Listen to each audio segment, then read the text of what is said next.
Onse Vader, die profeet Jesaja het die vraag gevra, met wie kan ons u vergelyk? Hy het gesê, die nasies is vir u soos 'n druppel in 'n emmer, soos 'n stofie op 'n skaal. As u die eilande op 'n weegskaal sit, is hulle so stofdeeltjies. Al die hout op die Libanon is nie genoeg vir vuur op die altaar nie, en al die wild is nie genoeg vir 'n offer aan u nie, Here. Hy het ook gesê dat u die waters in die holte van u hand afgemeet het.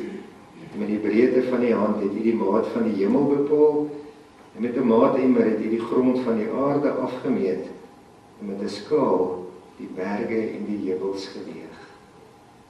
Here, u is onbeskryflik groot, en ons wil ook vanmôre onsself aan u toewy. Amen. Liewe gemeente, genade en vrede vir julle van God die Vader en van Jesus Christus die Here en van die Heilige Gees. Ons gaan vanmôre uit Romeine hoofstuk 16 lees. Romeine 16. En as u nie op die skerm kan volg nie, gaan ons vanmôre 'n bietjie 'n ander lied sing vir ons gebed. Ons gaan die 253. Die 253 en die skriflesing op Romeine 16.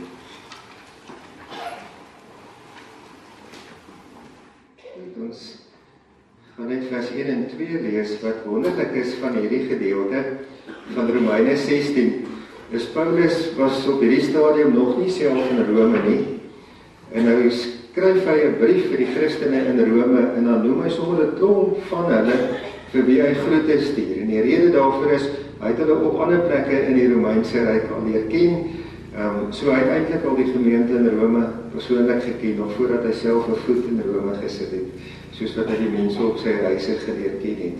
Maar nou kyk ons vanmôre na die eerste 2 verse, hy praat hierso van Febe, en ons gaan nou net na een ding rondom dit gaan ons kyk. Van vers 1, ek beveel ons suster Febe, wat haken is in die gemeente in Kenkrea, by julle aan. Ontvang haar soos dit mense wat in die Here glo betaam, en staan haar by in enige saak, waarin sy julle hulp nodig kry, want sy was vir baie, en ook vir my, tot steun.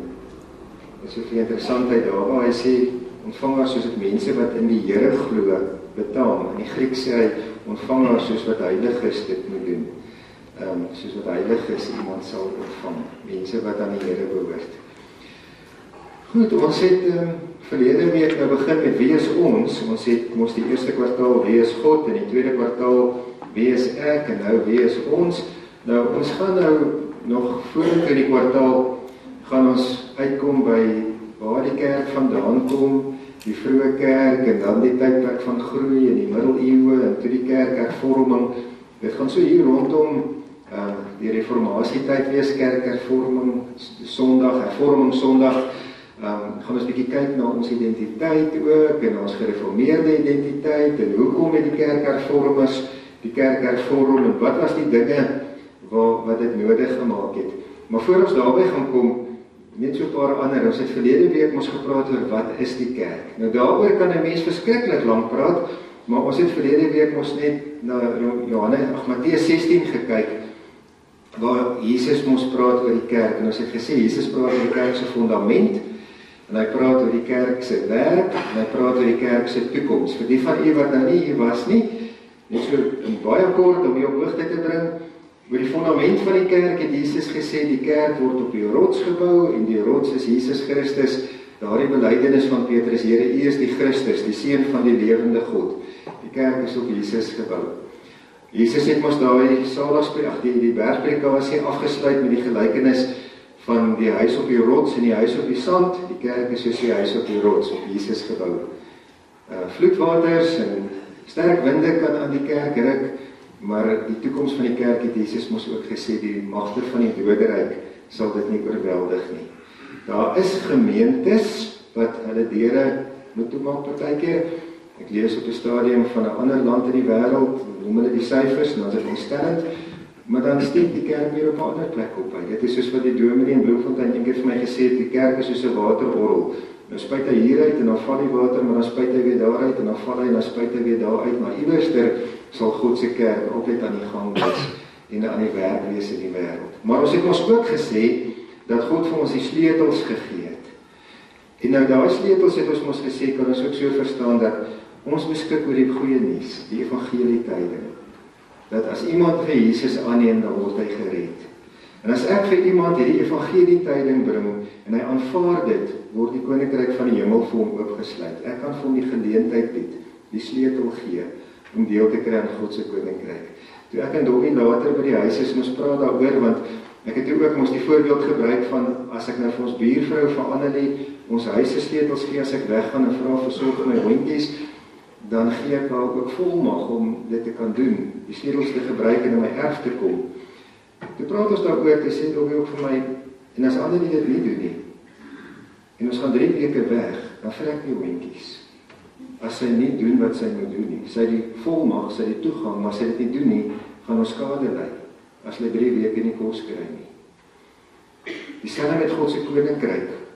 Die koninkryk sal nie doodgaan nie, maar die koninkryk ly in die wêreld skade, as ons die sleutels nie gebruik nie. As ons die volmag wat God vir ons gegee het nie gebruik nie. En as ons ons opdrag in die wêreld nie uitvoer nie. Nou vanmôre gaan ons 'n bietjie kyk na die opdrag, wees die kerk. Wees die kerk.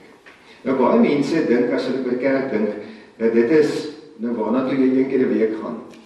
As jy so min of meer 1 uur, partykeer so 'n bietjie langer as 1 uur by die kerk, dan kom die kerk uit en dan gaan jy huis toe en dan gaan jy wêreld toe, jy gaan werk toe. Volgende week gaan jy weer kerk toe. Kerk is daar waar jy 1 keer 'n week na toe gaan. Maar die Bybel is baie duidelik daaroor dat dit nie is wat kerk alleenig is nie. As ons by mekaar kom, dit is baie belangrik. Dit is die gesig vir die gemeente, 'n erediens. En so as ons so saam is ons kerk. Maar as ons net nou uitgaan, dan los ons nie die kerk hier nie. Ons is die kerk.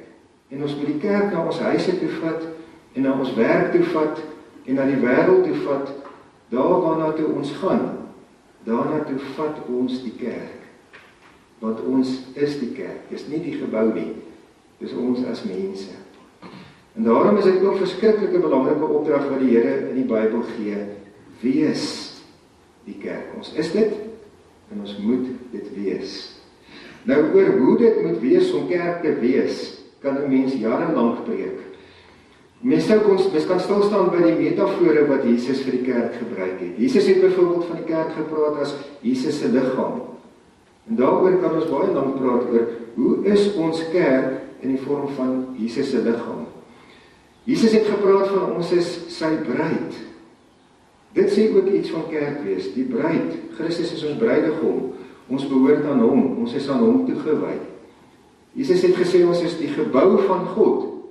Daaroor kan ons ook baie praat oor wat beteken dit om God se gebou te wees. Dat ek is 'n baksteentjie en jy is 'n baksteentjie en 'n ander is 'n baksteentjie en saam is ons die gebou vir God. So oor al hierdie metafore vir die kerk kan ons baie praat oor wat dit is om kerk te wees. Jesus het ook op 'n keer dit so mooi gesê in Matteus 5 vanaf vers 13, toe hy gesê het, julle is die sout vir die aarde. Maar as sout verslaan het, waarmee kan dit weer sout gemaak word? Dis niks meer werd nie, die mense gooi dit buitekant weg en hulle vertrap dit. Julle is die lig vir die wêreld. As 'n stad wat op 'n berg lê, kan nie weggesteek word nie. En 'n mens steek nie 'n lamp op en dan sit jy 'n emmer oor hom nie. Jy sit hom op 'n staander sodat almal sy lig kan sien. So moet julle ook julle goeie werke sodat julle Vader wat in die hemel is verheerlik kan word. Daar het Jesus kragtige dinge gesê oor wat dit beteken om kerk te wees. Sout, met al die eienskappe en al die funksies en alles wat sou doen, en lig, met al die eienskappe, al die funksies wat lig doen. So jy kan sien, as ons praat oor wees kerk, kan ons baie jare lang praat oor wat dit beteken. Vanmôre, aan die hand van een dingetjie wat Paulus hier van Febe gesê het, wil ek dan ook praat oor een van die kosbare metafore wat Jesus van die kerk gebruik, van my en van jou, oor wat dit beteken om kerk te wees. Hy praat van Febe en hy sê, ons suster. Nou sy was nou nie Paulus se bloedsuster nie, hulle het nie dieselfde pa en ma gehad nie, Sy was ook nie hierdie klomp Christene wat hy in Rome groet, sy bloedsuster nie.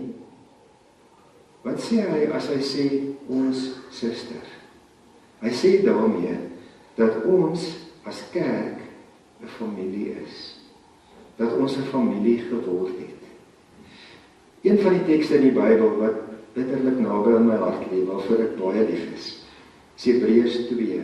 Daar vanaf vers 5 praat hy, dan sê hy, dis nie aan engele waaraan God die toekomstige wêreld onderwerp het nie, maar aan mense, aan ons. Dan gaan hy aan en sê hy, nou kan ons dit nog nie sien nie, maar as ons na die wêreld kyk, kan ons dit nog nie sien nie. Maar wat sien ons? Ons sien vir Christus. En wat het Christus kom doen? Christus het Satan kom oorwin. Christus het die bose kom oorwin.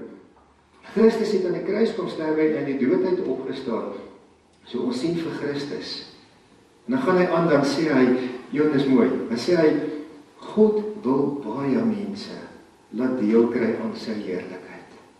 En dis hoekom hy vir Jesus gestuur het. God wil nie net 'n bietjie mense red nie, 'n handjievol mense, net 'n ou paartjies nie.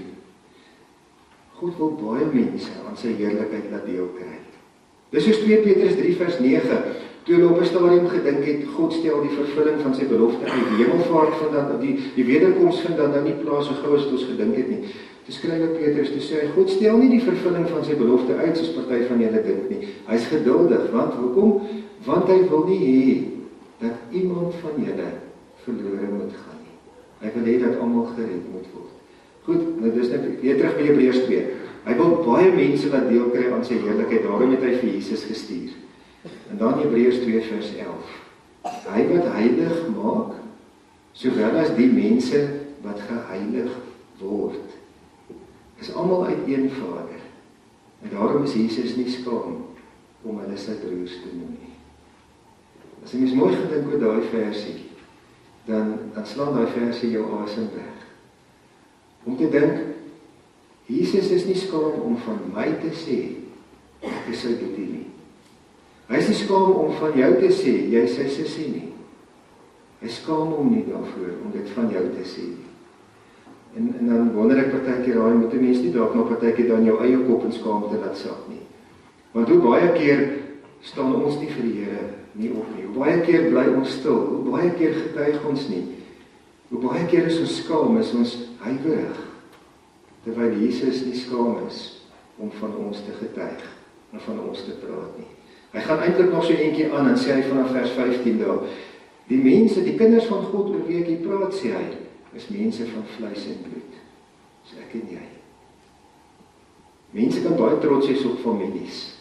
Party families kan 'n baie trotse geskiedenis hê en 'n trotse naam hê, trotse tradisies hê. Ek en jy behoort aan die heel wonderlikste van alle families. Wie is ons Pa?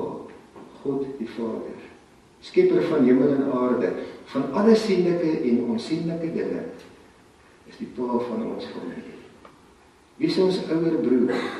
Jesus Christus, God die Seun, Verlosser, Koning, Here, ons ouer broer. Wie is ons ander boeties en sissies? Ons al is mekaar sinne. Wat 'n wonderlike familie om aan te kan behoort.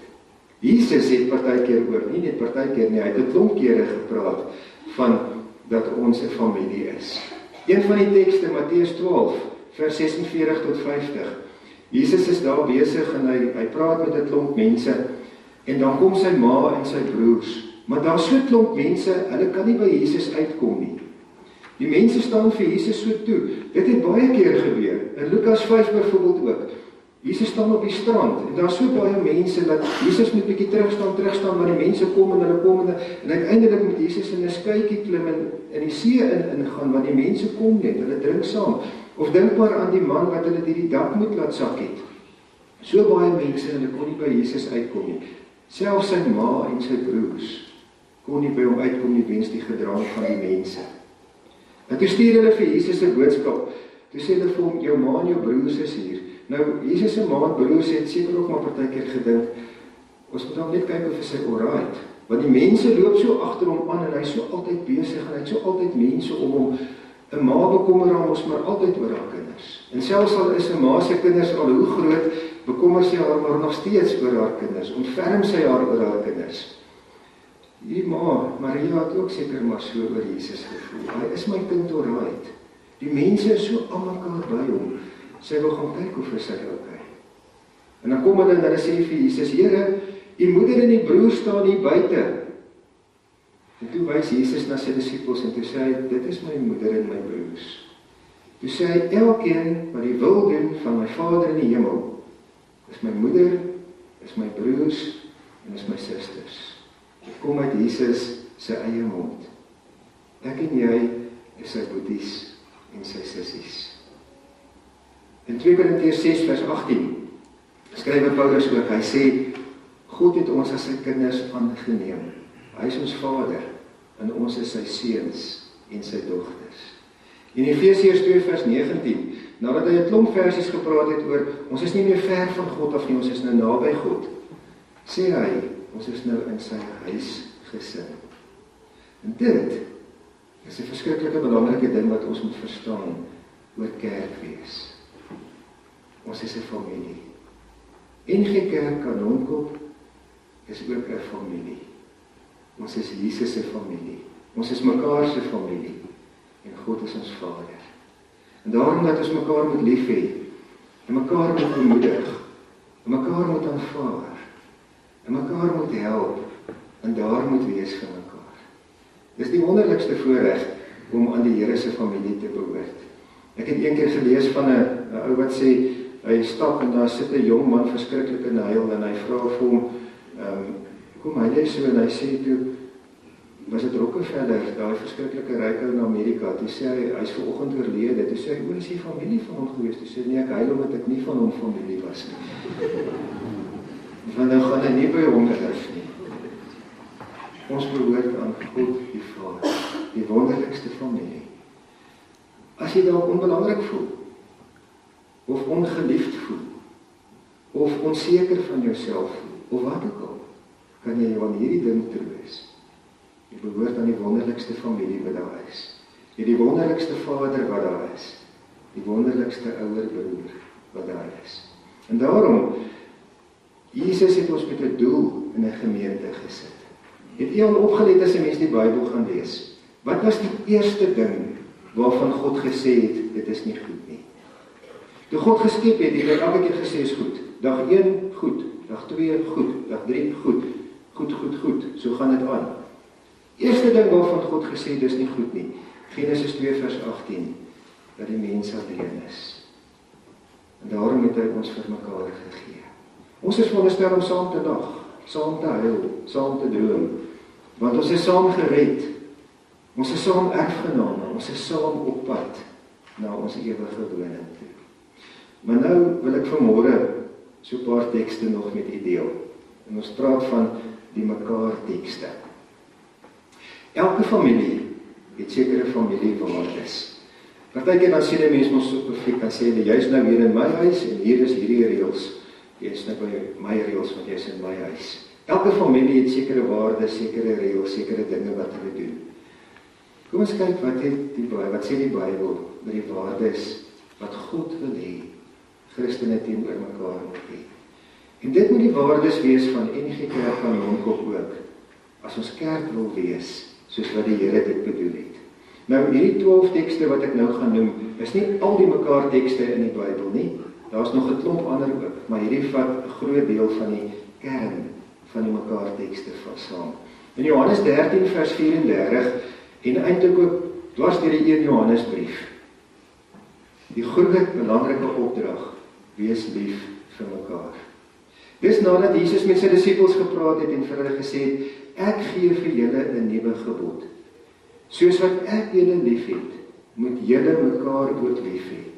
En as julle mekaar lief het, sal almal weet dat julle disippels van my is. 1 Johannes is vol daarvan. Trouwens, in 1 Johannes is daar ons daai mooi teks in 1 Johannes 4 vers 12 wat sê, niemand het God nog ooit gesien nie, maar as ons mekaar lief het God se liefde sy doel in ons volkome bereik. So, hoe sien die wêreld vir God en ons liefde vir mekaar? Wanneer ervaar die wêreld iets van God en ons liefde vir mekaar? Ons moet mekaar lief hê. Die Bybel is vol van hierdie belangrike opdrag. En dit moet ons eerste kernwaarde wees, ook in die NG Kerk Kanonkop, dat ons sê, ons is 'n familie wat mekaar liefhet. Ons hou mekaar vas as familie. Tweede teks wat daarby aansluit, Romeine 12 vers 10, sê hy, betoon hartlike broederliefde teenoor mekaar. Nou daai woordjie hartlik kan op 'n hele paar maniere in die Grieks verstaan word. Die een, as 'n mens doodgebinde kan die Afrikaanse betekenis van hartlik uit jou hart uit. Dit moenie 'n plig wees nie. Dit moenie 'n geval wees van, ag ek wil jou nou nie eintlik lief hê nie, maar nou moet ek jou lief hê, so nou het ek jou nou maar lief. Want die Bybel sê ek moet jou lief hê en daarom het ek jou nou maar lief, maar ek wil nie eintlik nie, maar ek moet nou maar nie. Dan het jy nie van harte lief nie. Van harte lief hê beteken, ek word nie eens gedwing nie. Dit kom uit my hart uit. Dit is 'n opgewondenheid, dit is soos wat wanneer as 'n seentjie nou van skoon verbygehardloop het. Dit sê iets van harte. Uit jou hart uit. Dit moet lekker vir ons wees om mekaar lief te hê. En daai woord beteken ook, dit kom nie af nie.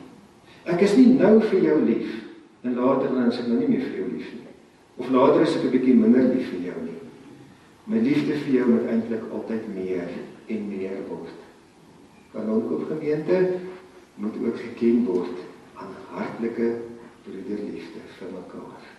Om kerk vir die Here te wees. Ook in Romeine 12 vers 10, ons moet eerbied hê vir mekaar. Eerbied. Baie keer as 'n mens met paartjies praat wat gaan trou, dan praat 'n mens oor respek. Hoe belangrik is respek in 'n huwelik? As daar nie respek is in 'n huwelik nie, dan kan 'n huwelik nie werk nie. Dieselfde ook in 'n familie, respek en eerbied. Dieselfde in God se familie. Ook in kerk moet ons vir mekaar eerbied hê. Moet ons mekaar respekteer. Anderster dan is die familie nie gesond as daar nie eerbied vir mekaar is nie. Romeine 12 vers 16 praat oor eensgesindheid onder mekaar. Net daarna sê hy, moenie hoogmoedig wees nie, maar skaar julle by die nederiges. Moenie eie wys wees nie. Hoekom sê hy dit saam met eensgesindheid? Want hoogmoed verhinder eensgesindheid.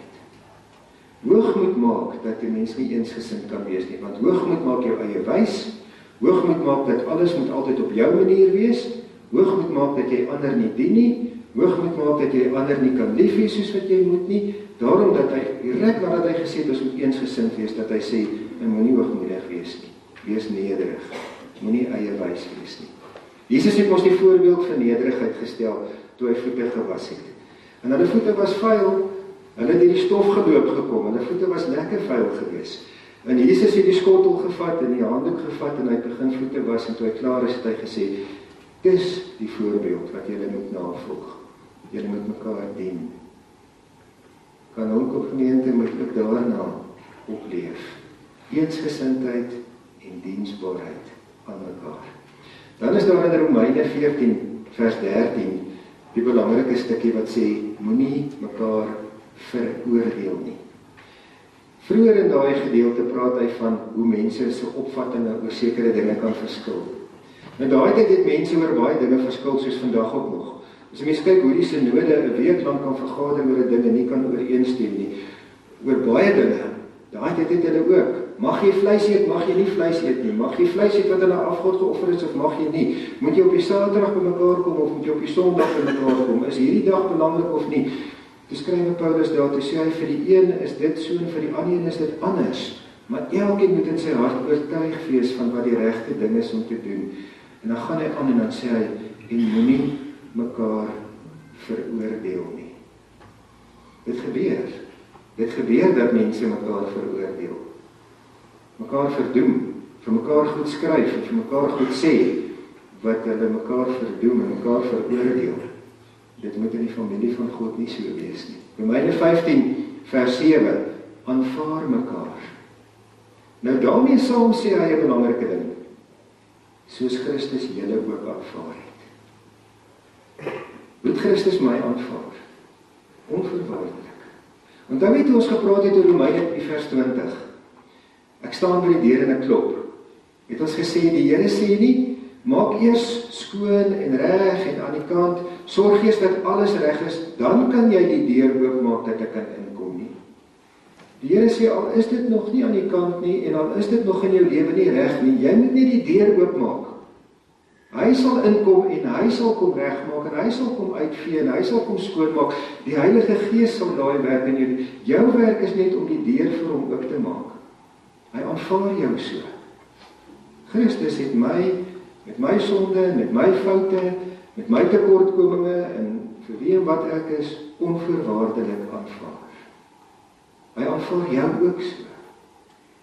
En hy sê hy moet ons mekaar dan ook so aanvaar. As God vir Koos en vir Jan en vir Gert aanvaar, moet Koos, Jan en Gert mekaar ook aanvaar. Want God aanvaar hulle. Romeine 16 vers 6, Romeine 16 praat hy van die soen waarmee mense mekaar moet groet. Nou ons het ons al partykeer baie keer op TV gesien, in die Middelooste het ons hierdie wat so hulle wange so daai soen. Dis nou nie mond soen nie, dis sulke wange so teen mekaar. So het ons vergelyk met 'n drukkie wat 'n mens vir mekaar gee. Wat ook iets sê van daai hartlikheid wat ons vir mekaar moet hê. En dan in Romeine 5 vers 14 sê hy dat ons met mekaar ook op die regte weg help. As ons byvoorbeeld sien iemand is besig om die regte pad te verloor, moet ons daar persoon help. Maar dan sê die Bybel mos met liefde en die regte gesindheid. Want jy kan ook struikel en val en dan gaan jou weer moet help. So as jy dit nie liefdevol doen nie, maar jy gaan wil hulle met jou liefdevol behandel, is dit nie reg nie. Jy moet dit in liefde moet jy dit doen. Ander gedeeltes in die Bybel, Galasiërs 5 vers 13, dien mekaar in liefde. Net 2 versies verder in vers 15 sê hy, maar wat doen julle op die oomblik? Julle byt en verskeer mekaar. Pas op, julle gaan mekaar verslind. Julle is besig om mekaar heeltemal uit mekaar te skeer soos 2 honde wat beklou om 'n stuk vleis. Moenie so wees nie. Dien mekaar in liefde. Terug weer by die voorbeeld van Johannes 13, die voete was, dat ons geroep word om mekaar te dien. Efesiërs 4 vers 32, wees goedgesind en hartlik teenoor mekaar en vergewe mekaar, soos wat God julle ook in Christus Jesus aanvaar het. Goedgesindheid beteken my hart is reg vir jou. Ek het 'n goeie gesindheid in my hart. As mense hulle goedgesindheid verloor, dan lei 'n verhouding skade. Goedgesindheid is 'n belangrike ding. Hartlikheid is 'n belangrike ding. Vergifnis is 'n verskriklike belangrike ding. En hy sê, vergewe mekaar soos God julle ook vergewe het. Hoe vergewe God my? Ek het 'n sonde gedoen en ek het vir die Here gesê, ek is jammer daaroor en ek het hom gevra, Here, vergewe my asseblief. Hy dink nooit weer daaraan nie. Dawid het in Psalm 51, na sy sonde met Batseba, het hy gesê, Here, wis dit uit, vee dit uit. Die Here dink nooit weer daaraan nie. Dis weg. Ons onthou dit en dit pla ons nog partykeer, maar God vergewe my volkome. So moet ons mekaar ook kan vergewe. Volkome, soos wat God ons vergewe. So moet dit wees in God se familie. Hebreërs 10 vers 25, tweede laaste versie. Ons moet mekaar aanmoedig. In daai gedeelte gaan dit daaroor dat die Hebreërs skrywer sê, hy sien daar's mense wat begin wegbly van die eredienste af. Hulle bly weg van die samekomste van die gemeente. Hulle kom nie meer nie. Dat sê hy vir die wat nog kom, gaan haal daai's en moedig hulle aan. Sê vir hulle moet weer kom. Die oordeelsdag kom nader. Dit is soos wat die mense op die TV altyd sien met Komrit, sodat naby die eindpunt die mense vir mekaar sê, moenie tou opgooi nie, kom. Mense wat mekaar glad nie ken nie, bemoedig mekaar en help mekaar. In die kerk is dit ook so bedoel. As jy weet van iemand wat jy nie meer in die kerk sien nie, gaan praat met hom. Gaan sê vir hom, hoekom sien ek jou nie meer nie? Hoekom kom jy nie meer nie? En kyk of jy nie kan help dat daardie persoon weer terugkom, weer deel kan wees. Dis wat die Bybel sê, ons vir mekaar moet doen. En dan 1 Petrus 4 vers 9, wees gasvry teenoor mekaar. 12 tekste, daar's baie meer, maar ons moet die kerk wees. As ons hierdie 12 tekste vat, en ons maak dit die NG Kerk aan Honkop se familie reëls, familiewaardes. Dink net hoe wonderlik sal ons gemeente kerk wees vir die Here. Die Here het ons sy familie gemaak. Ons is sy huisgesin. Kom ons lê ons daarop toe, om te wees wat ons reeds is, om dit uit te leef, om God se familie te wees, wat hom in hierdie wêreld ten volle verheerlik. Amen. Kom ons bid saam. Hemelse Vader, toe Jesus gepraat het oor sout en lig, het Jesus gesê, julle is dit. Hy het nie gesê, julle moet gaan probeer om dit te wees nie. Julle is dit. Daar het iets met ons gebeur, Here, toe ons U aangeneem het. Wonderlike goed het met ons gebeur. Ons is gered. Ons is wedergebore. Ons het nuwe mense geword. Ons is nie meer die ou mens nie. Ons is sout. Ons is lig. Ons is U kinders. Ons is U familie. Ons is U huisgesin. Daarvoor dank ons U, Here. Maar dan weet ons ook in die Bybel word daar baie keer nadat daar gesê word wat ons is, die opdrag gegee, dat ons daarop moet toelê om dit ook te gaan wees. Help vir ons asseblief, Here, om waarlik kerk te wees. Om waarlik familie van U te wees. Dat daar van enige kerk aan ons op 'n wonderlike getuienis sal uitgaan. Die wêreld sal kan sien, ons is U huisgesin. Dankie dat ons dit vir U kan vra in Jesus se naam. Vader, ons dink aan die Kruit-familie, dat U vir hulle sal troos ook in hierdie dae. Om Jan was elke Sondag hier in die kerk getrou op sy pos, Here. En nou gaan sy plekkie leeg wees. Ons bid, Here, dat U vir hulle as 'n familie, veral ook rondom wat nou met Tannie Mieke, hoe hulle moet versorg, wil U vir hulle leiding en wysheid gee, om ook die regte besluite te neem, maar wil U vir hulle ook in hierdie tyd troos en dra. Dankie, Hemelse Vader, dat ons ook al die ander behoeftiges in ons gemeente, mense met besondere behoeftes aan U kan opdra, siekes, dat U vir hulle sal genees, hartseer mense, dat U vir hulle sal troos, gebrokenis, dat U vir hulle sal heel maak. Dankie dat U geknakte riete nie afbreek nie, dat die lampitte wat dof begin brand nie uitdoof nie, maar dat U dit herstel. Dankie dat ons dit kan bid vir elkeen in ons gemeente, en ook vir onsself.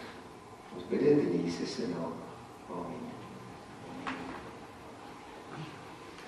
Die dingetjie daar op die skerm sê so baie, as jy na ander mense kan kyk soos wat jy na jou eie kind kyk, dan kom jy nou by Jesus se hart. As jy ander mense so lief kan hê soos jy jou kinders het, dit is mos maar moeilik om te sê hoe lief het jy jou kind verskriklik baie lief. As jy ander mense ook so kan lief hê. Dink jy lank terug, het professor Piet Meyering 'n stukkie ook in een van die koerante geskryf. Dit was na aanleiding van iets wat in Suid-Afrika gebeur het, daardie wat groot nuus was. Toe sê hy, as elke werkgewer na die mense wat vir hom werk, kan kyk soos wat hy wil hê, die werkgewer waar sy kind werk, na sy kind moet kyk. Ek wil hê, daai ou moet goed wees vir my kind. Ek is goed vir sy kind. Dink net hoe sal dit wees, as almal besef ek werk met iemand se kind. En ons almal is die Here se kinders. Die genade van ons Here Jesus Christus, die liefde van God en die gemeenskap van die Heilige Gees sal met u almal wees.